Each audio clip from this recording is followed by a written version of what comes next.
Que faire des mômes? Que faire des mômes?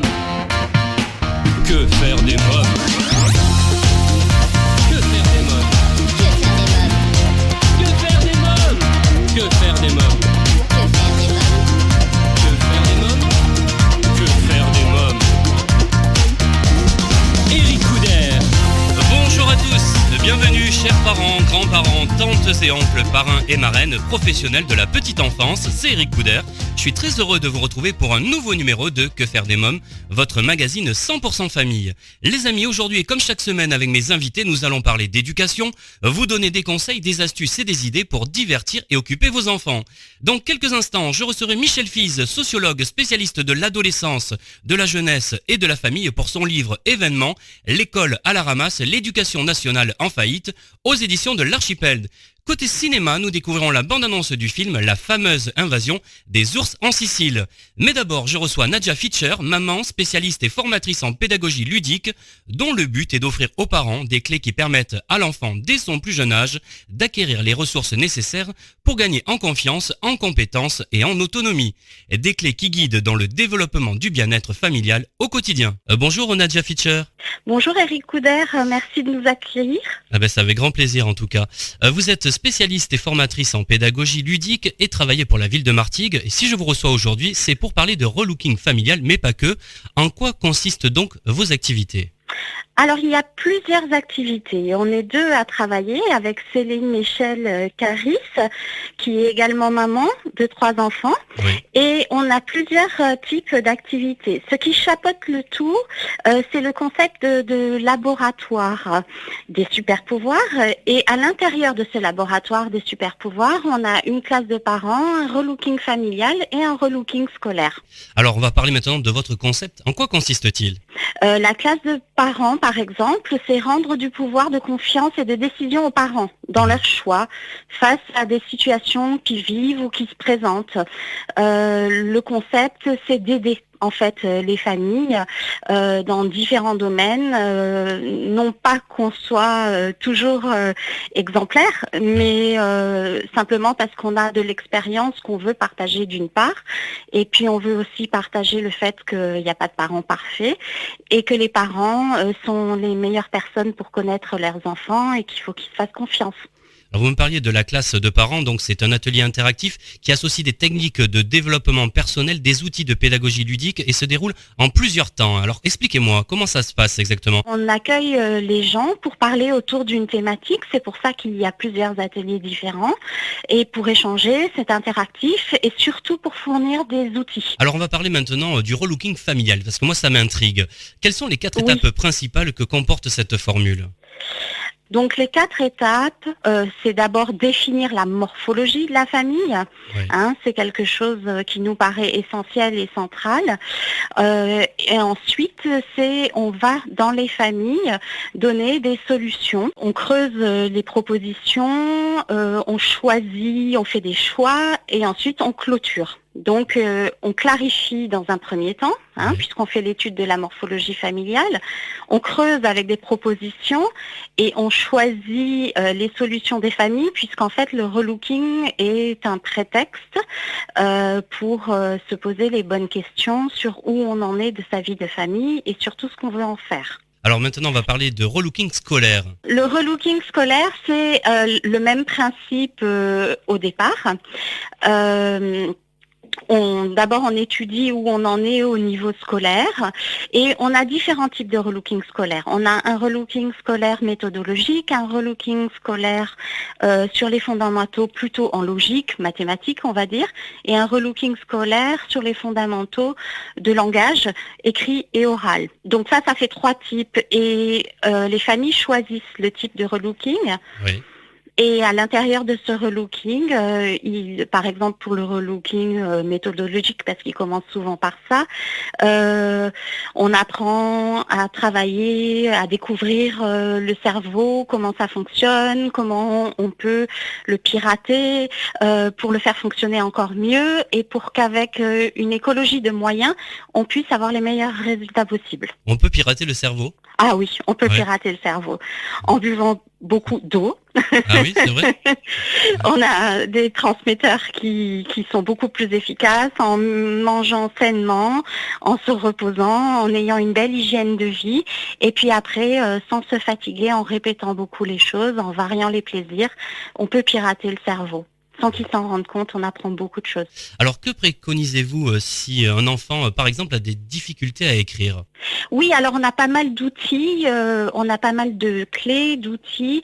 Ce qu'on fait, c'est en fonction de chaque enfant, parce que c'est très personnalisé. 80% du temps, c'est du travail en amont, et c'est pour chercher un outil personnalisé à l'enfant en question. Et effectivement, on pioche dans toutes les pédagogies alternatives, mais également dans le développement personnel, pour trouver les outils qui peuvent le mieux leur convenir. Une dernière chose, dites-nous un peu plus sur le HomeMad. Alors le HomeMade, par exemple, sur l'alimentation, ce serait comment gagner du temps chez soi, comment avec ce que l'on a, permettre aux familles déjà de manger plus sainement, d'avoir une conscience de ce que c'est que manger sainement et de le transposer dans toute la famille, de le développer. Également de rentrer dans les cuisines cette pédagogie ludique qui, en associant par exemple l'enfant dans la cuisine, permet de lui apprendre beaucoup de choses, d'échanger beaucoup. Si on travaille sur les petits pois et qu'on les écausse, ça permet par exemple, de travailler la concentration, mais avec les petits pois, on peut travailler sur l'unité en logique. Sur une série de petits pois qui va jusqu'à 10, on peut travailler sur la dizaine. Enfin, on peut travailler sur beaucoup de choses en cuisine. Nadia Fischer, avez-vous quelque chose à rajouter? Je conseille aux gens vraiment d'aller voir notre chaîne YouTube qui est la classe de parents Martigues et le site terraludique.wifeo.com. Très bien. Je vous remercie Nadia Fischer. À bientôt. Donc que faire des mômes, il est temps à présent de parler cinéma. Que faire des mômes? Cette semaine, je vous parle du dessin animé La fameuse invasion des ours en Sicile, réalisé par Lorenzo Mattotti. C'est un film franco-italien qui raconte sous forme de conte pour enfants l'histoire de Tonio, fils de Léonce, le roi des ours qui se fait kidnapper par le peuple des hommes. Alors que la famine menace son peuple durant un hiver très rude, le roi Léonce décide de partir à la recherche de son fils et décide d'envahir la Sicile à l'aide de son armée et d'un magicien. Il finit par retrouver Tonio et prend la tête du pays. Mais il comprendra vite que le peuple des ours n'est peut-être pas fait pour vivre au pays des hommes. Découvrons ensemble la bande-annonce. Allez, allô. Tu ne le quittes pas des yeux et hop. Allez, attrape Tonio.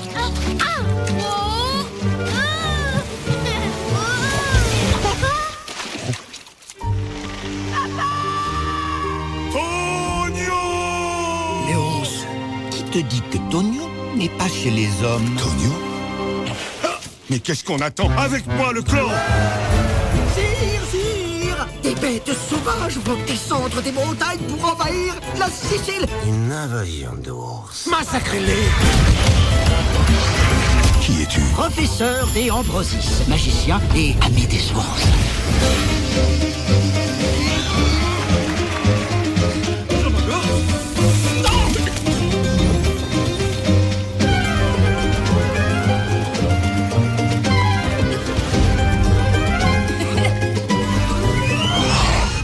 Papa, mais qu'as-tu fait? J'ai conquis la Sicile pour te retrouver.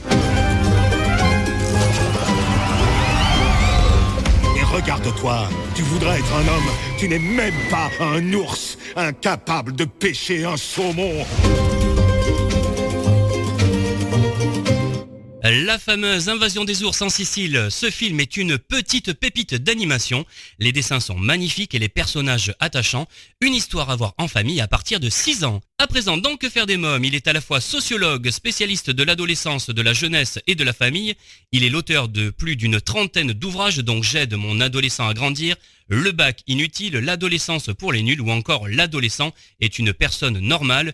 Michel Fize est mon invité pour parler de son livre Événement, L'école à la ramasse, l'éducation nationale en faillite aux éditions de l'Archipel. Bonjour monsieur Michel Fize.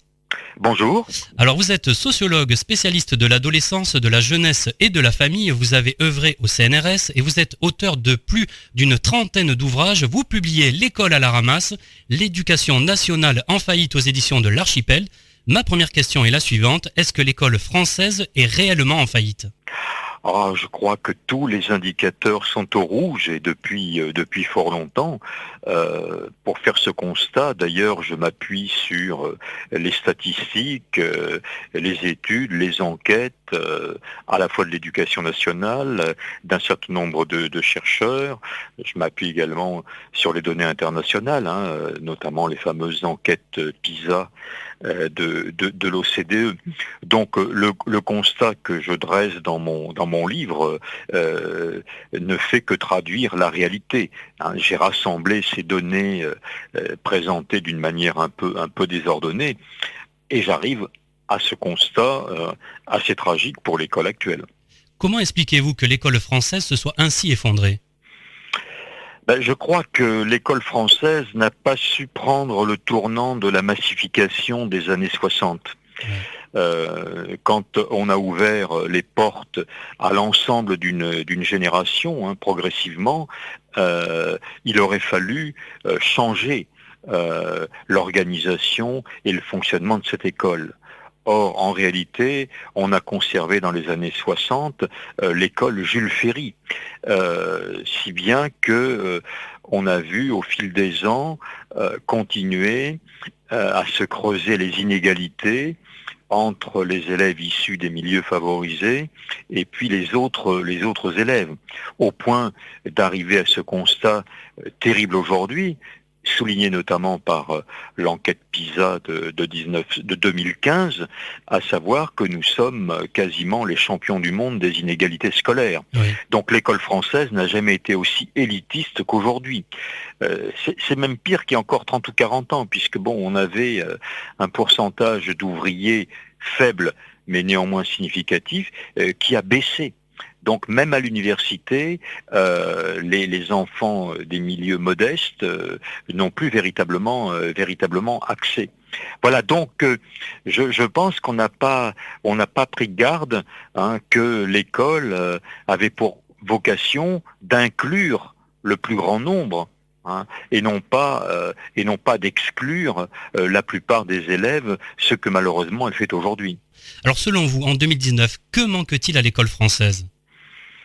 Il manque la réussite pour ceux qui sont en échec. Oui. Je rappelle qu'il y a toujours au bas mot 100 000 élèves qui sortent sans formation ni diplôme, auxquels il faut ajouter d'ailleurs ceux qui décrochent, ceux qui s'absentent, occasionnellement ou pas d'ailleurs. Ça fait une masse considérable de jeunes qui, quelque part, sont victimes de ce système scolaire excluant.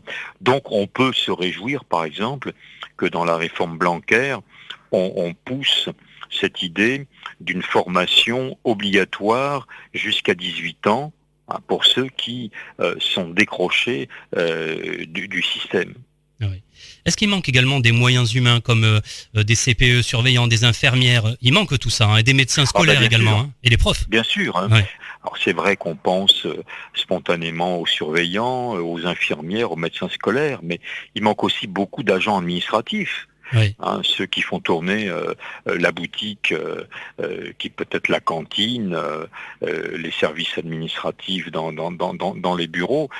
Donc il manque beaucoup de moyens humains, ce qui d'ailleurs pénalise la tranquillité scolaire, puisqu'aujourd'hui, faute d'avoir un nombre de personnel suffisant, les violences se multiplient. Est-ce que notre pays a besoin d'une révolution scolaire ? Faudrait-il tout reconstruire ? Je crois qu'il n'est plus temps de changer l'école, il faut changer d'école. Oui. Donc introduire un nouveau logiciel. Il faut faire table rase.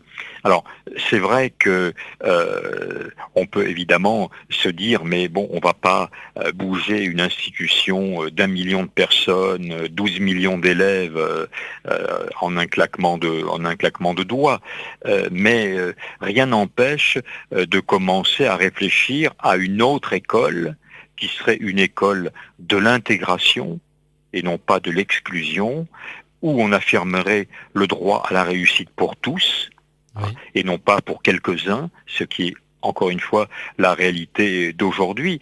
Donc ça passe par ce que j'ai appelé, après d'autres, parce que je crois que c'est aussi une initiative qui a été lancée, je crois, par un think tank des États généraux de l'école, voilà, des États généraux citoyens, comme il y a des grands débats, je pense au grand débat national au moment de l'affaire des Gilets jaunes, on pourrait imaginer, comme il y aura d'ailleurs un grand débat sur les retraites, si j'ai bien compris également, on pourrait imaginer une réflexion au long cours, en prenant le temps, pour ça que j'ai avancé une durée de 2 ans, voilà, pour tout remettre à plat. Et d'abord la question principale, qui n'est jamais abordée par les ministres réformateurs, mais l'école, ça sert à quoi aujourd'hui ? Ça sert à quoi ? Quelles sont ses missions ? Voilà. Et qu'est-ce qu'elle doit faire ? Quels sont les objectifs qu'elle doit s'assigner ? Est-ce qu'il s'agit simplement de bourrer le crâne des élèves avec des matières qu'ils trouvent pour la plupart indigestes ? Est-ce qu'il s'agit de former des hommes, des femmes, des citoyens, de les préparer quand même à l'insertion professionnelle, ce que les élèves réclament ? Il faut commencer par le début, parce que quand, dans la réforme Blanquer, monsieur Blanquer commence par la réforme du primaire, il a évidemment raison. Il a évidemment raison. On bâtit une maison en commençant par les fondations, le rez-de-chaussée, le premier étage, voilà. Mais avant le primaire, au rez-de-chaussée, il y a les missions. Voilà. Il faut mettre de la clarté sur les missions. Et ensuite, tout va s'articuler. Ce que l'on doit enseigner, la méthode pour le faire, voilà. Mais peut-être aussi en mettant en avant un grand principe qui pour le moment n'en est pas un, celui de la coopération. L'école normale, qu'elle soit compétitive dans un monde qu'il est, mais elle doit aussi apprendre aux élèves à coopérer entre eux, à pouvoir travailler en équipe, parce que c'est ce qu'on va leur demander dans le milieu professionnel. Oui. Est-ce qu'on peut dire que votre livre est un livre un peu coup de poing ? Comment est perçu justement par les médias et par le public votre livre ? Vous savez, je crois que, on a parlé de pavé dans la mare, pamphlet. Entre nous, je n'ai pas l'âme ni d'un pamphlétaire, ni d'un polémiste. Moi, je raconte ce que je crois comprendre. Donc j'expose des faits. Alors à partir du moment où évidemment ils sont déplaisants, ils peuvent apparaître négatifs, pessimistes, mais le sociologue, il n'est pas dans l'humeur. Voilà. Il est encore une fois dans un diagnostic aussi distancié que possible des idéologies. Et donc, je peux à la fois dire qu'il y a de bonnes choses dans la réforme Blanquer, ministre plutôt de droite quand même, mais dire en même temps qu'il y avait de très bonnes choses dans les réformes de Madame Najat Vallaud-Belkacem, notamment la réforme du collège. Voilà. Donc ministre de gauche. Voilà. Donc moi je passe au-dessus des idéologies, c'est pas mon propos. Bien sûr. Alors on va parler des enseignants maintenant. Est-ce qu'aujourd'hui le métier d'enseignant n'est plus considéré comme un métier noble, comme un beau métier ? Est-ce que ça a changé ? Ah oui, bien sûr, bien sûr, parce que ce qui a changé, c'est que il y avait une sorte de statut supérieur du savoir. Le savoir se déclinait avec un grand S. Et les enseignants, qu'on appelait des maîtres, d'ailleurs, étaient porteurs du savoir. Donc, ils remplissaient l'une des plus nobles missions de la République. Voilà. Mais au fil du temps, le maître est devenu le prof. L'expression péjorative. Donc, c'est même pas le professeur, c'est le prof. Voilà. Et le prof, qui est aujourd'hui réduit à gaver ses élèves de sa discipline, discipline qui sera recrachée, comme on a déjà dit il y a fort longtemps quand on a commencé à parler du bachotage, qui sera recrachée les jours de l'examen. Voilà. Alors, le fait c'est que l'école est dans un environnement social qui est aussi caractérisé par une perte de toute légitimité. Les politiques le voient au quotidien. Hein. Le vote les rend pas légitimes aux yeux de nos concitoyens. Voilà, c'est leur efficacité, leur sincérité, leur constance, voilà, qui les rend respectables. Eh bien, c'est la même chose pour le prof. Oui. Hein. Le prof, il a plus une légitimité en soi. C'est pas parce qu'il est prof, dans ce statut autrefois prestigieux, voilà, qu'il va recueillir l'adhésion des élèves. Il faut qu'il fasse la preuve de ses compétences, voilà, de ses qualités humaines. Donc, c'est un travail au quotidien. Est-ce qu'on peut dire qu'il y a des bons et des mauvais profs ? Oui. Oui. Alors c'est vrai que c'est aussi déplaisant, hein, parce que vous savez, le problème avec le sujet de l'école, c'est que c'est un sujet tabou. Bon, je m'en suis rendu compte très rapidement. Oui. On est à peu près d'accord, à gauche comme à droite, hein, pour sanctifier le mot école. Voilà, l'école est par définition un tabou auquel on ne doit pas toucher. On peut dire un peu que ce tabou connaît des difficultés, donc on peut l'écorner un peu, mais pas l'attaquer de front. Pour la famille, on a assisté également à la même évolution. Hein. Bon, la famille, elle est observée, elle est critiquée, elle est mise en question. Voilà. Oui. Donc, elle est descendue un petit peu de son piédestal. L'école, on a du mal à accepter qu'on la critique, voilà. Et on a encore plus de mal à accepter de critiquer les enseignants, voilà, qui par définition, puisqu'ils ont une noble mission, on continue quand même de le penser, Oui. ne peuvent être que de bons profs. Voilà. Or, pour reprendre un mot de Sartre, il y a chez les profs, comme dans les autres corps de métier, aussi des salauds, des gens qui dévalorisent, voilà, qui stigmatisent. Voilà. Hein, d'ailleurs, dans mon livre, je raconte des témoignages de profs qui ont observé un certain nombre de mauvais comportements de leurs collègues. Pour répondre à votre question, oui, incontestablement, il y a de mauvais profs. Tout à l'heure, vous me parliez de violence. Je voudrais rebondir sur ça. Il est devenu quotidien, hein. Les violences verbales, physiques ou sexuelles sont très souvent de redoutables conséquences sur les victimes. Que peut-on faire pour éviter cela, ou du moins les surmonter ? D'abord, il aurait fallu intervenir au moment où on a commencé à voir se développer ce qu'on appelle pudiquement les violences verbales. Oui. Voilà. C'est-à-dire, ce qu'on aurait appelé autrefois les grossièretés, donc les insultes, les injures. Et je me souviens de ce que disait un prof devenu chercheur ensuite, sur ces questions justement de violence. Il disait à la fin des années 80, ah oui, mais si je devais intervenir à chaque fois qu'il y a un mot inconvenant, je ne ferais plus classe. Voilà. Oui. Et c'était à la fin des années 80. Voilà. Effectivement, il a fait exactement ce qu'il ne fallait pas faire.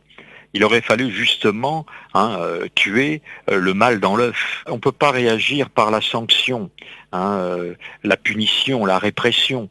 Il faut déjà passer par le stade de la compréhension. Il y a, je dirais, un discours d'explication. Montrer qu'effectivement, si on passe dans nos relations notre temps à nous parler de la sorte, c'est pas très convivial. C'est pas très convivial. Ça procure plus de l'agressivité, de l'amertume, de la rancœur. Voilà, donc il faudrait avoir le courage de dire non, qu'on ne parle pas de cette manière.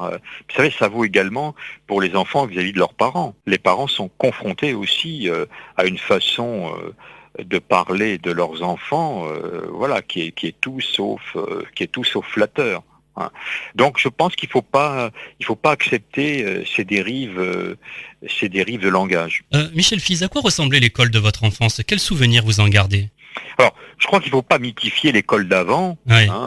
parce que elle avait aussi ses inconvénients et a commis beaucoup d'erreurs. Bon, c'était une école autoritaire, c'était une école où on ne bronchait pas, où il fallait être sérieux.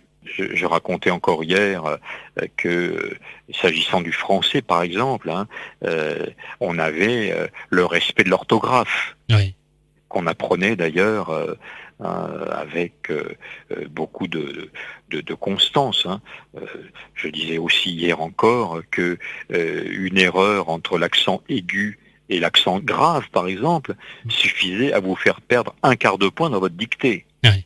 Vous voyez, ce qui est impensable aujourd'hui, Bien sûr.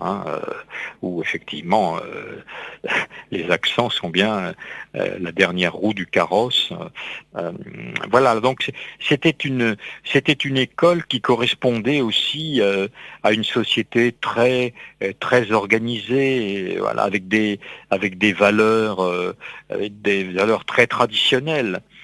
Donc c'était une école qui collait à son temps. Donc on l'a respectée parce que à l'extérieur on fonctionne de la même manière. Oui. Le problème de l'école d'aujourd'hui, c'est qu'elle fonctionne différemment de la société extérieure, qui est une société démocratique, une société du dialogue, une société de la contestation, de la remise en cause. Or l'école, c'est ce que je raconte, pour ça que je dis que c'est toujours l'école Jules Ferry, quoi qu'on pense, Bien sûr. une institution verticale, un prof qui transmet des connaissances, dans une salle de classe, rien n'a changé dans le scénario, rien n'a changé. Voilà. Bon, donc c'est beaucoup plus compliqué aujourd'hui, voilà, et par rapport à des élèves auxquels on a appris que la légitimité, ou ce qu'on appelait ainsi, c'était simplement un rapport de force. Je dis toujours, les profs d'autrefois, ils n'avaient pas plus d'autorité qu'aujourd'hui. Oui. Ils avaient de la légitimité, voilà, qui faisait que on ne les agressait pas parce que on savait qu'ils étaient légitimes. Alors vous évoquez également dans votre livre la faillite de la langue française. Est-ce que le langage texto pourrait expliquer ce déclin du français ? Ben là, je pense que le langage texto fait partie des responsables. Aussi les responsables, c'est quand même le recul de l'enseignement dans nos écoles, de l'orthographe, de la grammaire, de la syntaxe, le recul de l'apprentissage des mots aussi, tout simplement. Donc là, il y a une responsabilité aussi de l'institution scolaire. Voilà, alors on dira, c'est l'après 68, c'est la faute à la gauche, qui considérait que tout ça faisait partie de l'école traditionnelle. Je pense qu'aujourd'hui, je redis ce que je dis depuis quelques jours, la langue française, quelque part, est une langue morte. Plus personne ne la parle correctement. Et on est très vite pris dans le piège de la mauvaise phrase. Le langage texto, on sait bien que quand on veut dire c'est qui, oui. On va mettre c'est et plus loin qui, kai, c'est qui. Voilà, ça fait 3 lettres. Au lieu de c'est qui, comme on écrit effectivement dans une dictée traditionnelle. Voilà, donc si on ne fait pas attention, nous-mêmes, on peut être aspirés par ce genre de choses. C'est comme ça qu'à coup de petits renoncements, on arrive à cette tragédie, parce que je le souligne dans mon livre, pour moi c'est la faillite majeure. Une école, comme une institution, elle repose sur son langage, parce que le langage, c'est quand même le lieu de l'expression des idées, c'est ce qui permet évidemment d'être en accord avec la culture. Si le français s'en va, la culture s'en va avec. Je souhaiterais qu'on parle de la réforme du bac, si vous êtes d'accord. De quoi est-il question ? Faut-il supprimer le bac également ? Alors, il y a 7 ans, en 2012, j'avais écrit un petit livre, Le bac inutile, aux éditions L'Œuvre, qui est aujourd'hui une maison qui n'existe plus. Donc je le dis pour nos auditeurs, le livre n'est disponible que sur le site Amazon. Je disais que le bac était une bien méchante affaire aujourd'hui. Alors, ce qui permet d'ailleurs de revenir aux conditions d'une autre école. Voilà. Il n'y aura pas d'autre école si on maintient le bac.